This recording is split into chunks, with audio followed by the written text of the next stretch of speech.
Je voudrais tout d'abord remercier toutes les personnes qui sont ici aujourd'hui, les habitués. Certains ont changé leur plan pour être avec nous.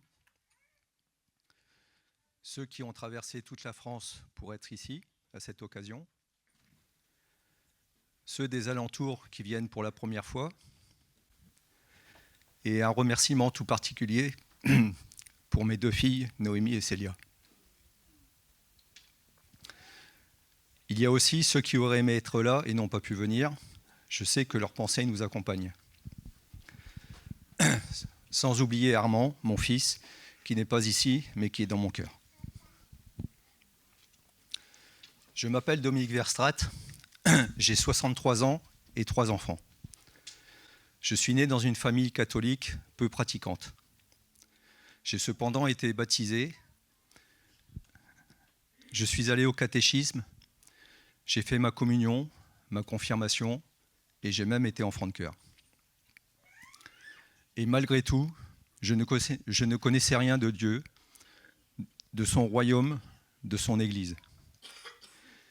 Et je ne me reconnaissais pas dans cette communauté que je côtoyais, alors je m'en suis éloigné. Je me suis marié civilement et mes enfants ne sont pas baptisés. Ceux qui me connaissent savent que je suis plus dans l'action que dans le dialogue. Et pendant quelques décennies, je me suis concentré sur ce que je savais faire le mieux et j'ai beaucoup travaillé. Et Dieu était loin de mes préoccupations et de mon quotidien. Et soudain, à presque 50 ans, un divorce m'a arraché tout ce qui faisait ma vie, mon quotidien. Travail, maison, amis, ma famille, j'ai tout perdu en même temps. J'avais probablement négligé l'essentiel. L'onde de choc a été si violente que je me suis mis à prier. À prier pour que s'arrête ma vie, ma souffrance. Et Dieu m'a entendu, je le sais. Peu après cet événement, je me trouvais dans une rue de Compiègne, le moral plus bas que terre. Une personne s'est approchée de moi et m'a dit « Jésus t'aime et il veut te sauver ». Puis elle s'en est allée. Bien sûr, à ce moment-là, cela ne signifiait pas grand-chose, mais aujourd'hui, tout ça a un sens. Après quelques années d'errance sans autre but que la journée en cours, j'ai rencontré Marie et avec elle, j'ai fait la connaissance de l'église de Bethesda, du protestantisme évangélique et surtout de Dieu. Et tout ce qui m'a été donné d'apprendre et de vivre au sein de cette église, de votre église, m'a convaincu que je suis sur le bon chemin. Je voudrais vous citer un passage de la Bible qui m'inspire. Il illustre combien Dieu nous aide à grandir au travers de nos épreuves. C'est au début de Romains 5. Ainsi donc, déclarés justes sur la base de la foi, nous avons la paix avec Dieu par l'intermédiaire de notre Seigneur Jésus-Christ. C'est aussi par son intermédiaire que nous avons accès par la foi à cette grâce dans laquelle nous tenons ferme et nous plaçons notre fierté dans l'espérance de prendre part à la gloire de Dieu. Bien plus, nous sommes fiers même de nos détresses, sachant que ma détresse produit la persévérance, la victoire dans l'épreuve, et la victoire dans l'épreuve, l'espérance. Or, cette espérance ne trompe pas, parce que l'amour de Dieu est déversé dans notre cœur par le Saint-Esprit qui nous a été donné. Aujourd'hui, je veux mettre Dieu au centre de ma vie, et par ce baptême, moi qui n'ai pas eu de père, je veux proclamer que je suis enfant de Dieu.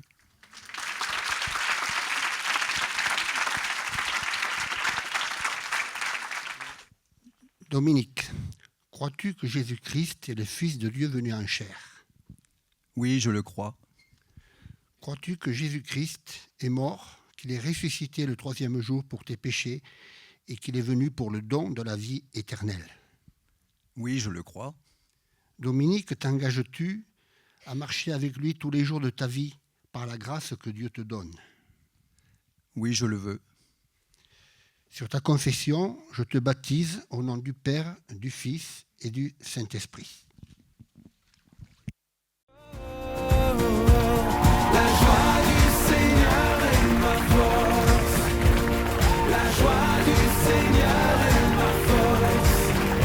Dans les épreuves je danse, dans la vallée je chante.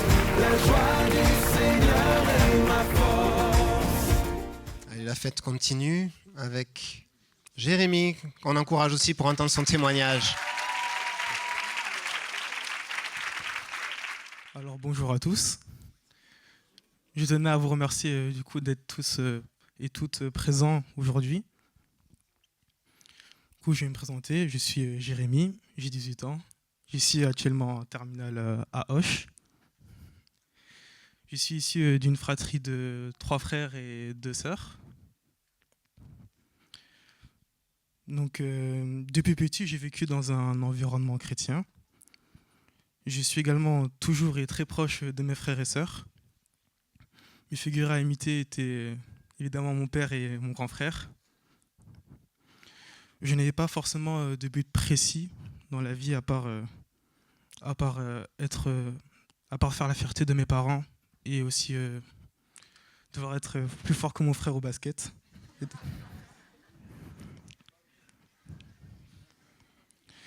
Je ne savais pas vraiment quoi penser de moi-même, à part que je savais qu'au fond de moi, j'avais une sorte de vide ou de gêne, surtout quand j'étais au milieu de d'autres personnes qui n'avaient pas forcément la même vie que moi et qui vivaient très différemment.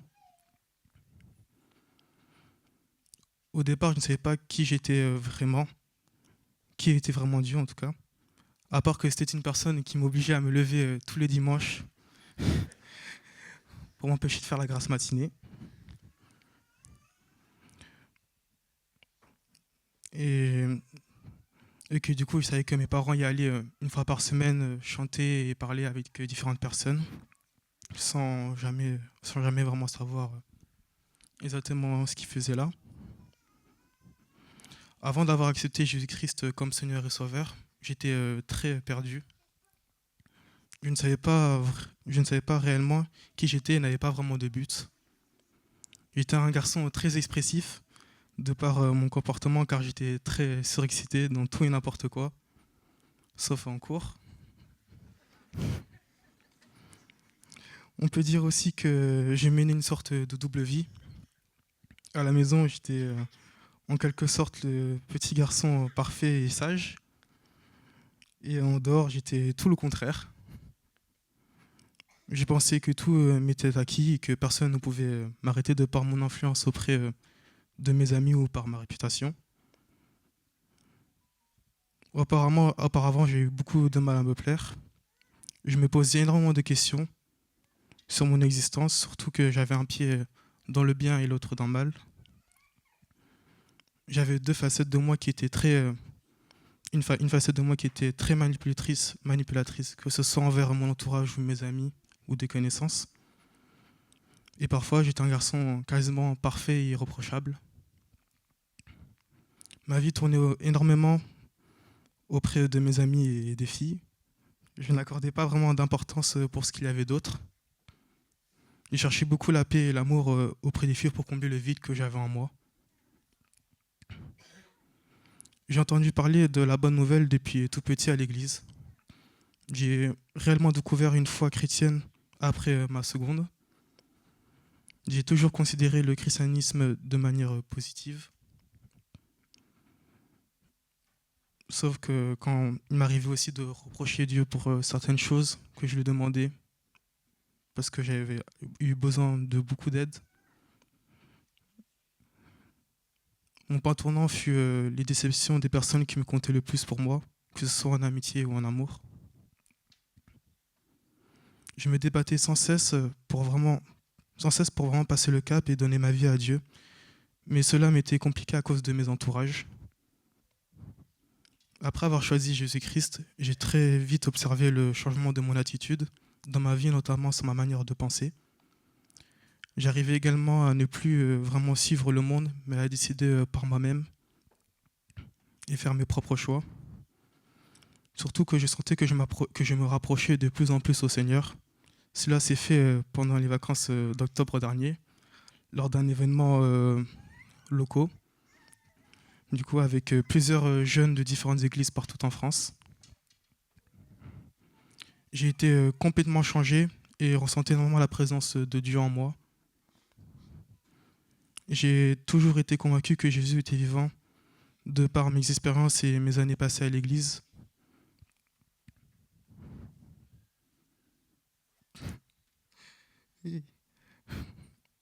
Et j'ai très vite compris que suite à mes blessures, que ce soit physique à cause de mon opération genou ou mentale, que je devais changer de comportement afin de vraiment pouvoir suivre le Seigneur et faire sa volonté.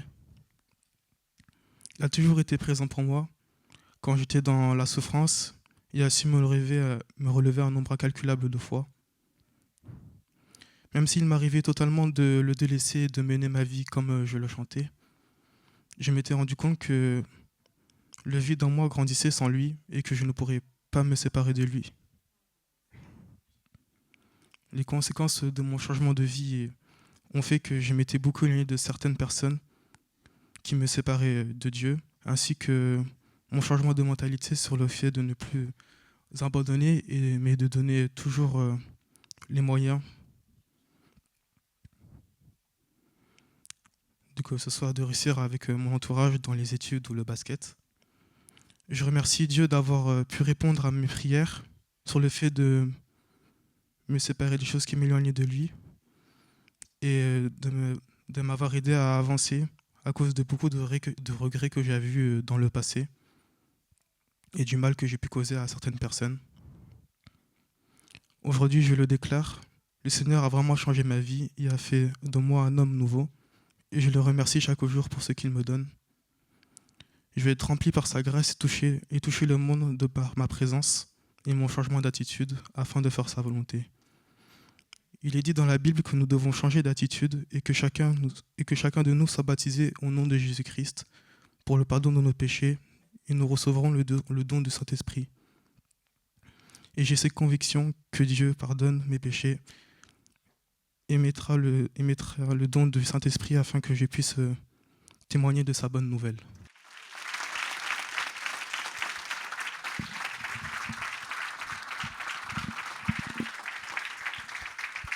Alors Jérémie, est-ce que tu crois que Jésus-Christ est le Fils de Dieu venu en chair? Oui, je le crois. Est-ce que tu crois qu'il est mort à la croix pour tes péchés et qu'il est ressuscité le 3e jour? Oui, je le crois. Est-ce que tu t'engages à le suivre tous les jours de ta vie par la force de sa grâce? Oui, je le veux. Alors sur ta confession de foi, je te baptise au nom du Père, du Fils et du Saint-Esprit. Amen.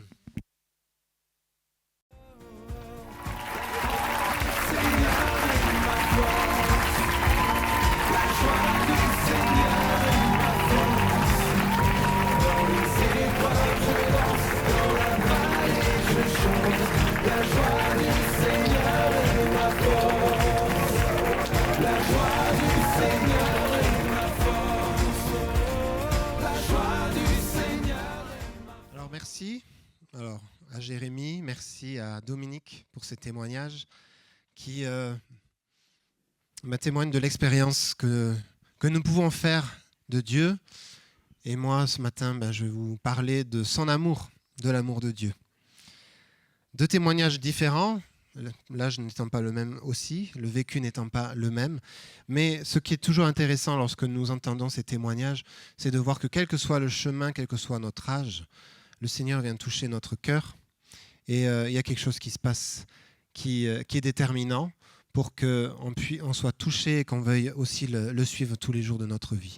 Et ça, c'est la profondeur de l'amour de Dieu qui se révèle à nous, puisque Dieu est Dieu, mais il est aussi Dieu personnellement pour chacun.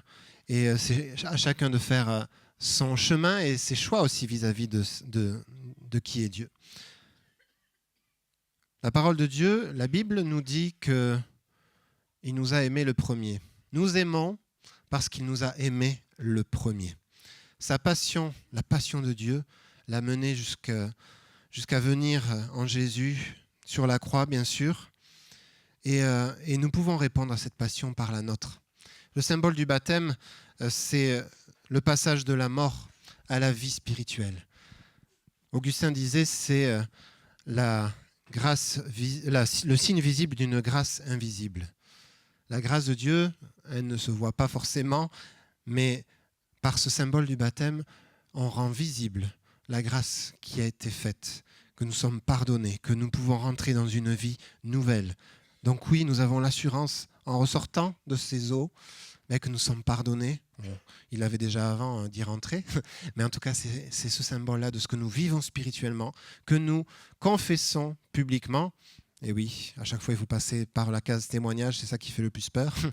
On témoigne publiquement, et aussi, par ce geste-là, nous montrons que nous appartenons à Dieu, que nous nous relevons de la mort spirituelle dans une nouveauté de vie, nous dit la parole. C'est ce verset de 2 Corinthiens 5, 17, qui va s'afficher. « Si quelqu'un est en Christ, il est une nouvelle créature. Les choses anciennes sont passées. Voici, toutes choses sont devenues nouvelles. » Donc oui, là, dans cette eau du baptême, réside le sens de notre existence. À partir du moment où nous avons rencontré le Seigneur, il n'y a plus de doute, nous sommes aimés et nous pouvons avoir la force de marcher en nouveauté de vie. Ce n'est pas juste être mouillé, sinon ça n'aurait pas de sens, vous avez compris. C'est vraiment la force de ce que nous vivons spirituellement que nous manifestons publiquement. Il y a un livre qui a été écrit qui s'appelle « Le baptême, immersion dans l'amour de Dieu ». Parce que baptême, ça veut dire immerger, plonger. Nous sommes immergés, nous plongeons dans l'amour de Dieu. De la même manière qu'on ne peut pas naître physiquement par nous-mêmes, cette vie spirituelle nous est donnée par la puissance de l'Esprit de Dieu, qui crée en nous quelque chose de nouveau, que nous ne fabriquons pas, mais que lui opère en nous. Nous naissons spirituellement par l'Esprit de Dieu, par sa volonté à lui et par son amour. Et alors, par cette régénération, vous avez entendu les témoignages, nous pouvons commencer à voir, à entendre, à aspirer aux choses de Dieu, alors que jusqu'à maintenant, peut-être nous en étions insensibles ou nous étions étrangers à cela. Le Seigneur vient toucher. Et alors, quelque chose se passe. Ce qui concerne Dieu m'attire. Et puis, je me donne à lui comme lui s'est donné à moi. Et cette transformation, c'est l'œuvre du Saint-Esprit. La croix, elle vient nous heurter, parce que c'est quand même un événement historique marquant pour notre humanité, mais elle vient nous heurter de l'amour de Dieu, par l'amour de Dieu. Je suis aimé de toute éternité, puisque Dieu aime d'un amour éternel. Alors je suis aimé de toute éternité.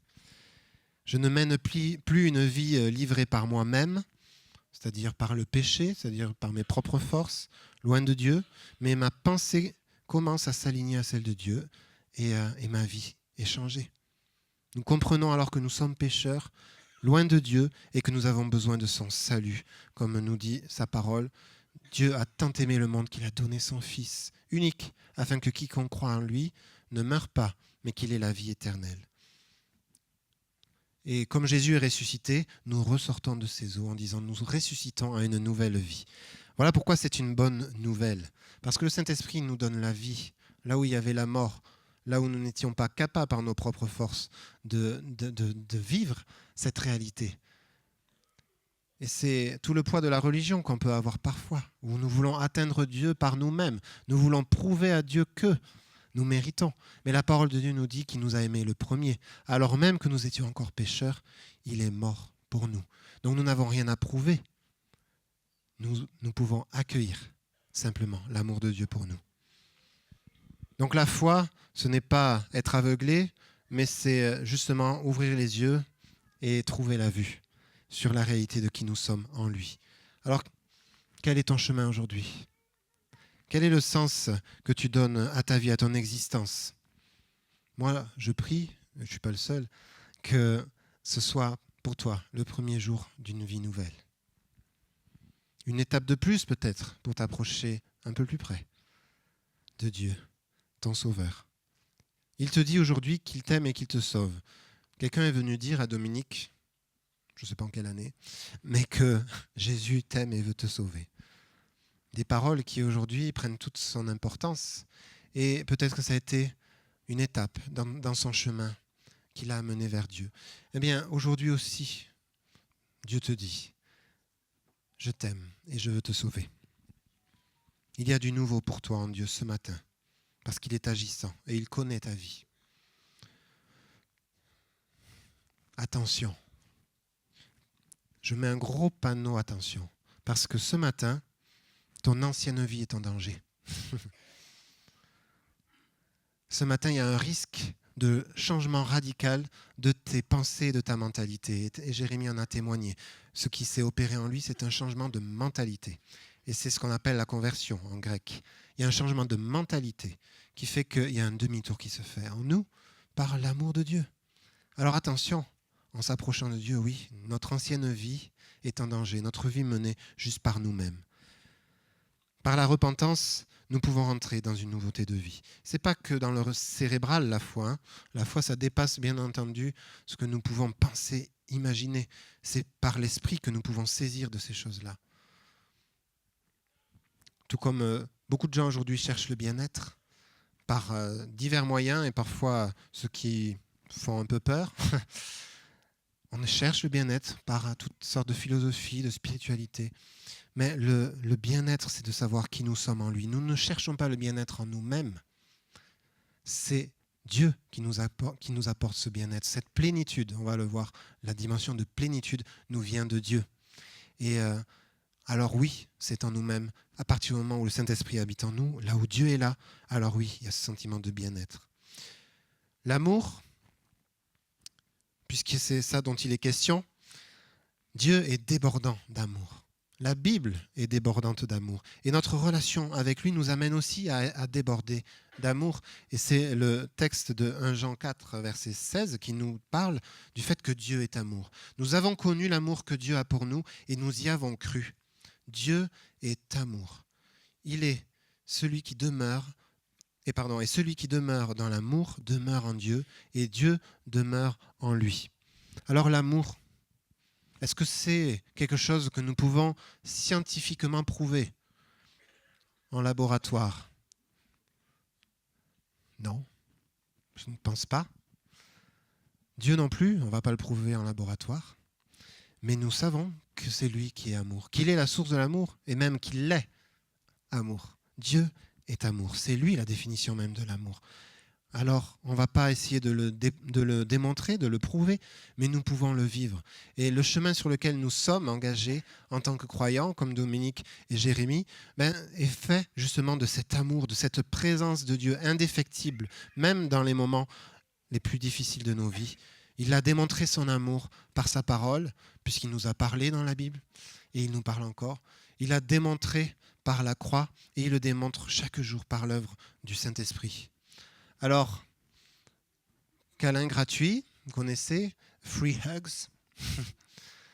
Je ne sais pas si vous êtes déjà arrivé de croiser quelqu'un comme ça dans la rue. Ah oui, Pierrette, elle lève la main, parce que les free hugs, c'est toi, là, Pierrette, ici.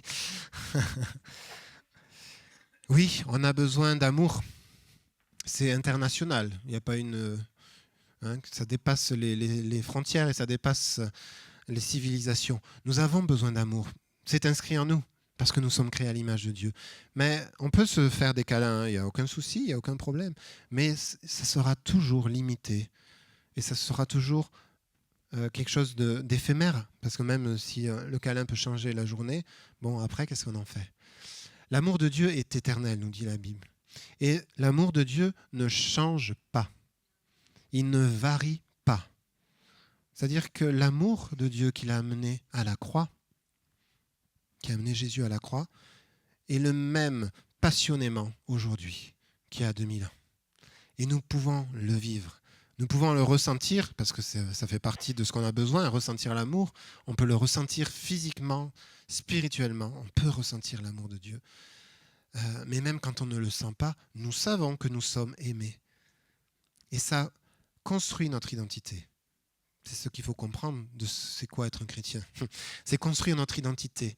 sur l'amour de Dieu. Jésus-Christ, mort et ressuscité pour nous. Nous construisons sur ces bases solides. Donc ce n'est pas un amour éphémère qui va être limité. Comme je vous disais tout à l'heure, on n'a rien à prouver pour être aimé. Nous sommes comme ses enfants. Et on l'a chanté, ça a été encore redit avec ce chant. Je suis enfant de Dieu, c'est mon identité. Alors c'est simplement le fait d'accueillir cette réalité de l'amour de Dieu, sans chercher à lui prouver. L'amour de Dieu pour toi est inconditionnel. Alors viens ce matin, laisse-toi aimer. Laisse-lui te montrer l'ampleur de son amour. Et il ne s'agit pas d'un amour désincarné, on ne parle pas d'un truc, d'une théorie. Il n'y a pas plus incarné que l'amour de Dieu. Jésus est venu sur terre. Il a incarné pleinement cet amour. Et rencontrer Dieu, c'est rencontrer aussi son amour et son ardent désir d'être en relation avec nous. Alors ce texte de Galates, nous l'avons chanté. Et parce que vous êtes fils, Dieu a envoyé dans nos cœurs l'esprit de son Fils qui crie « Abba, Père ». Abba qui veut dire papa. L'esprit de Dieu crie en nous « Abba, papa ». C'est lui qui est en train de créer quelque chose en nous de nouveau, où nous avons ce besoin et ce désir de s'approcher de Dieu et d'en faire notre Père. Plus lui fait de nous ses enfants et d'être adoptés par lui pleinement. Et nous pouvons l'appeler papa. Alors ça c'est un texte. Un autre texte nous dit rien ne nous séparera de l'amour de Dieu en Christ Jésus notre Seigneur. Ni la mort, ni la vie, ni les puissances, rien ne pourra nous séparer de son amour. Rien. Même pas ton péché, même pas ton passé, même pas ton histoire, comment on dit, caboteuse, je ne sais pas si c'est français, bref. Mais peu importe. Caouteuse, ouais, c'est mieux. Donc, nous pouvons l'aimer aussi en retour. Et nous lui offrons la louange et l'adoration comme nous le faisons par nos chants, parce qu'il s'est donné pour nous. Il vient nous remplir de sa gloire. Son amour nourrit aussi l'amour pour nous-mêmes, donc l'estime de soi. Il vient nourrir l'amour que nous pouvons avoir pour nous-mêmes. Il vient nourrir l'amour que nous pouvons avoir pour les autres. C'est pour ça que Jésus a dit « Aimer Dieu, c'est le premier commandement » et aimer son prochain comme soi-même.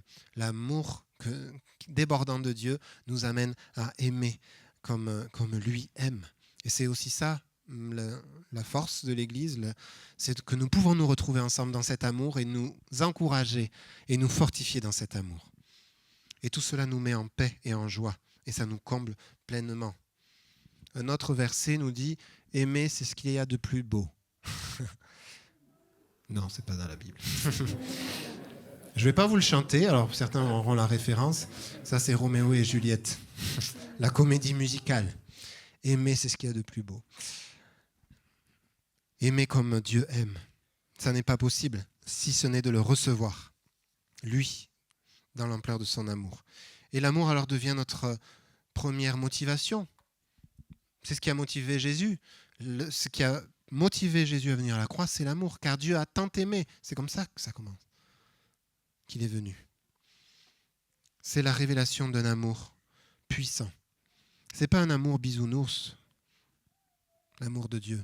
C'est un amour qui est puissant. Il a vaincu la mort. Il a vaincu les ténèbres à la croix. Il a vaincu toutes les formes de mort, toute la puissance du mal. Et il amène la lumière dans nos ténèbres. C'est unique, c'est indescriptible. Et Dieu n'est pas insensible à qui tu es. Dieu n'est pas insensible à toi, à tes louanges. Alors ne sois pas non plus insensible envers lui. Vous lirez un passage dans Corinthiens 13 qui nous dit « La foi, l'espérance et l'amour sont les trois choses qui demeurent, mais la plus grande d'entre elles, c'est l'amour. L'amour de Dieu ne passera pas. Ce monde passera, mais son amour ne passera pas. » Aujourd'hui, on peut en vivre les prémices. Déjà, quand on touche un petit peu de son amour, on est tellement comblé, émerveillé, époustouflé. Mais c'est que les prémices de ce que nous vivrons aussi dans la vie éternelle avec lui. Et ça, cet amour, ça relève des vies entières aujourd'hui. Humainement, nous, notre amour est limité, comme je le disais. On peut aimer, souvent conditionnellement. C'est facile, on aime ceux qui nous aiment. Voilà. On ne va pas chercher beaucoup plus loin parfois. On peut aimer d'un amour qui peut se refroidir. Son amour à lui ne bougera pas. Même l'amour humain peut amener des déchirements, des manques, des de la souffrance. Mais son amour nous amène la paix. Et il n'y a pas de pénurie d'amour en Dieu. Son amour ne se refroidira pas pour toi. Ce qui fait défaut parfois, c'est notre disposition de cœur à le recevoir. Alors laisse-toi aimer comme il t'aime, pour pouvoir aimer d'un amour nouveau, pour pouvoir construire ton identité en lui, réaliser à qui tu appartiens. Plus nous nous approchons de lui, plus nous sommes aimés, et plus nous allons pouvoir aimer. Et plus encore, nous allons pouvoir obéir à sa parole et marcher avec lui comme vous êtes engagés par le baptême. À l'inverse, si on s'éloigne de son amour, bien, on va s'enfermer dans des choses qui seront juste dans l'égoïsme. On ne sera pas dans un amour durable. Mais on peut vivre l'amour avec un grand A. On ne peut pas le feindre, on ne peut pas le créer, mais il va jaillir de la communion que nous pouvons avoir avec Dieu, dans le Dieu qui s'est révélé dans la Bible. Il gonfle notre cœur d'amour. Et c'est une source débordante à laquelle on peut venir puiser à chaque instant. Il y a eu 2 témoignages, mais je pourrais vous en faire passer le micro, qui pourront attester de l'amour, de la fidélité et de la bonté de Dieu dans nos vies. Alors oui, il y a d'autres attraits qui sont forts aussi. Jérémie en a parlé tout à l'heure, de l'entourage qu'on peut avoir. Il y a des choses qui nous attirent et qui ne seront pas qui vont nous éloigner de cet amour, ou qui peuvent nous amener ailleurs. Mais rien ne pourra nous combler comme l'amour de Dieu le fait. Cet amour, il nous transcende. Il est bien au-delà de ce que nous pouvons imaginer humainement et ce que nous pouvons produire humainement. Et on le voit clairement au calvaire lorsqu'il se donne, Jésus, pour l'humanité, incluant ceux qui sont en train de se moquer de lui, ceux qui sont en train de l'insulter, ceux qui sont en train de le haïr. Il dit sur la croix, « Père, pardonne-leur, parce qu'ils ne savent pas ce qu'ils font. » Il est venu pardonner. Et la parole de Dieu nous dit, lorsque nous demandons pardon, nous sommes sûrs que nous sommes pardonnés grâce à cet acte, grâce à Jésus, à la croix. « Père, pardonne-leur, parce qu'ils ne savent pas ce qu'ils font. » Oui, l'amour de Dieu va nous amener à des changements. Je vous disais, attention, il va vous amener à pardonner. Alors que vous n'en avez pas envie, là, tout de suite, peut-être maintenant. Il va vous amener dans la dimension du pardon. Il va vous amener au règlement des conflits. Il va vous amener à revisiter votre vie et toutes vos révoltes, vos défaillances, pour être purifié de cela. L'amour de Dieu nous aime, parce qu'il nous aime tel que nous sommes, mais l'amour de Dieu va nous transporter dans une autre dimension. Il ne va pas nous laisser tel que nous sommes. Oui, Dieu déteste le péché, qui détruit, qui déforme sa création et sa volonté, mais il aime le pécheur. Il vient nous chercher, quel que soit notre chemin. Son amour est plus fort que la mort. Personne ne t'aime comme Dieu t'aime. Personne ne t'a aimé ou ne t'aimera comme lui le fait. Jésus t'aime. Alors si tu viens avec la vision d'un Dieu juge, sévère, rude, ne prenons pas part à nos souffrances, qui est loin de nous. Alors juste ouvre ton cœur à cet amour. Ouvre ta Bible et tu verras l'inverse aussi. Et nous comprendrons, tu comprendras intimement qui il est. Et que cet amour vient consoler. Mieux encore, il vient nous transformer. Oui, Dieu juge le péché, mais il donne la vie éternelle à ceux qui croient en lui et qui confient leur vie à son nom. Alors que l'attraction de son amour soit plus forte que tout le reste. Et alors que tu entends ce message ce matin, n'endurcis pas ton cœur, mais ouvre-le pour voir la bénédiction qu'il y a derrière, de vivre cet amour, un amour si grand, éternel, où nous n'aurons de cesse toute notre vie de le découvrir. On partageait hier avec ceux qui font le parcours alpha, il n'y a pas un moment donné où on atteint un quota où bon c'est bon, non, on connaît tout. On passe notre vie à découvrir cet amour et nous l'aurons et nous serons entourés de cet amour dans la vie éternelle. Et ça nous mènera aussi devant des choix. Il y a des choix de vie à faire. La parole nous dit, il y a devant toi un chemin de vie, chemin de mort. Choisis la vie afin que tu vives, nous dit Dieu. Choisis la vie afin que tu vives. C'est le seul appel. Et la vie se trouve en lui. Et Dieu nous donne la force de pouvoir nous relever. À la femme adultère prise en flagrant délit, Jésus dit « Je ne te juge pas, mais va et ne pêche plus ». Il nous donne la force d'entrer dans une vie nouvelle, dans des pensées, des raisonnements qui sont nouveaux pour vivre par son amour. Car nous n'aurons de cesse de comprendre, c'est ce verset de Éphésiens 3, 18 qui nous dit que vous puissiez comprendre avec tous les fidèles quelle est la largeur, la longueur, la profondeur et la hauteur, et de connaître l'amour du Christ qui surpasse toute connaissance, en sorte que vous soyez remplis jusqu'à toute la plénitude de Dieu. Amen.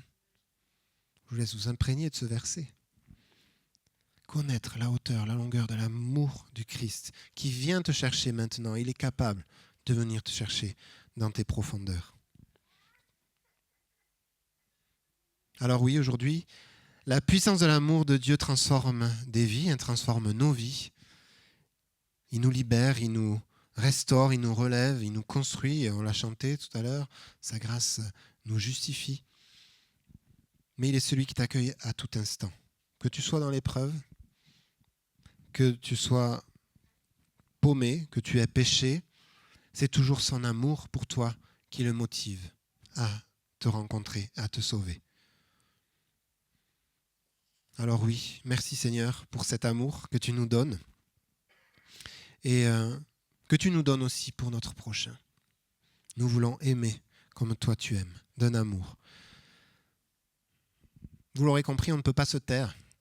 Quand on connaît cet amour, on ne peut pas juste le garder pour nous, on a envie de le partager, on a envie de le dire, on a envie d'annoncer cette bonne nouvelle, l'évangile. Comment se taire alors que ce monde se perd sans Dieu? Il perd le sens de son existence et de sa destinée. Et on voit assez les dégâts comme ça, il n'y a pas besoin de trop allumer la télé de ce monde qui décide de marcher sans Dieu. Puisque l'homme se détourne de la bienveillance, on en voit les effets. Mais puisque l'homme aussi est capable de se tourner vers son amour, comme nous l'avons entendu par ces deux témoignages, nous en voyons aussi les effets. Alors avec humilité, nous voulons accueillir cela. Et je vous encourage à accueillir le Seigneur dans votre vie pour entrer dans cette puissante réalité de vie. Et tu ne fais pas exception. Ce n'est pas que pour les autres. Cette excuse, on l'a assez utilisée. Ce n'est pas que pour les autres. Tu ne fais pas exception. Dieu t'aime. À toi aussi, Jésus dit « Je t'aime ». Alors, je vous invite simplement à vous lever si vous le souhaitez et on va prier.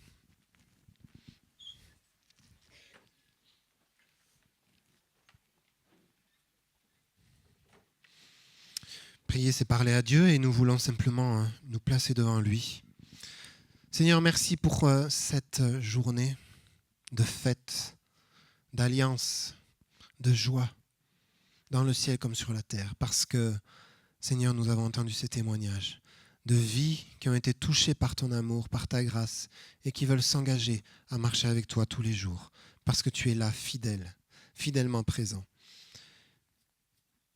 Que ce soit un moment où nous pouvons maintenant devant Dieu déposer nos fardeaux, déposer nos certitudes, ce que nous croyons savoir mieux que les autres, pour dire Seigneur, je me place devant toi et peux dire si tu existes. Alors oui, je veux ressentir, je veux vivre, je veux toucher du doigt cet amour. Merci Seigneur de ta bénédiction sur nos vies. Merci parce que chacun, tu nous amènes dans une vie nouvelle, faite de ton amour, faite de ta paix, de ta joie. Alors reçois ce matin, reçois l'œuvre de réconciliation de Jésus, où il te réconcilie avec Dieu, ton Père. Nous qui étions loin, tu nous dis que rien ne peut nous séparer de ton amour. Maintenant, en Jésus-Christ, nous accueillons, Seigneur, cette réalité dans la reconnaissance, dans la joie de ce que tu as accompli pour nous. Merci, Seigneur, pour ta bénédiction. Merci pour ta grâce. Elle est là présente maintenant, mais elle n'a de cesse de nous surprendre et de nous environner et de transformer des vies. Et c'est toujours passionnant de voir comment les vies sont transformées en toi lorsque cet amour est rencontré. Alors merci Jésus pour ce que tu fais dans nos vies, ce que tu fais maintenant dans le cœur de chacun et ce que tu vas faire dans les temps qui viennent. Nous te louons, Seigneur Jésus. Amen. Je vous invite à rester debout pour l'instant et on va demander à Dominique, Jérémy, tout simplement de venir là sur le devant. Et là, et nous allons prier pour eux, pour la suite du chemin. Avec Jean Brunet, nous avons une coutume, simplement nous tendons nos mains en signe que nous prions aussi et que nous les bénissons. Vous êtes la liberté de le faire. Amen. Vous êtes témoins des engagements qu'ils ont pris. Et l'engagement qu'ils ont pris, ils l'ont pris devant Dieu, ils l'ont pris devant nous. Et notre responsabilité, nous qui sommes présents, c'est aussi de les suivre régulièrement dans la prière. Ce n'est pas seulement un spectacle, c'est un engagement et nous sommes témoins de cet engagement et nous devons aussi nous engager auprès d'eux pour continuer à les suivre et à prier pour eux. Seigneur, merci. Merci pour la grâce que tu as fait à ces bien-aimés. Merci parce que tu as répandu ton amour dans leur cœur. Merci pour la rencontre qu'ils ont eue avec toi et nous te bénissons. Père, nous appelons ta grâce et comme le disait Jérémie tout à l'heure, nous appelons sur chacun d'entre eux l'onction de ton esprit. Nous prions vraiment que ces bien-aimés soient baptisés de ton esprit en ton nom, afin qu'ils puissent poursuivre avec toi, en communion avec toi, le chemin qui est devant eux. Nous te bénissons parce que c'est simplement l'effet, comme cela nous a été dit, l'effet de ton amour, l'effet de ta grâce. Et nous voulons vraiment sceller dans leur cœur cet amour et cette grâce au nom de Jésus. Amen. Eh bien, sans plus tarder, je vais vous inviter à vous jeter sur les baptisés. Non, ça vient. Mais tout simplement vous dire, soyez bénis, que le Seigneur vous bénisse et vous garde dans vos pensées, dans qui vous êtes, quel que soit votre chemin. Soyez bénis dans l'amour de Dieu pour vous et que la fête continue. Bon dimanche à tous.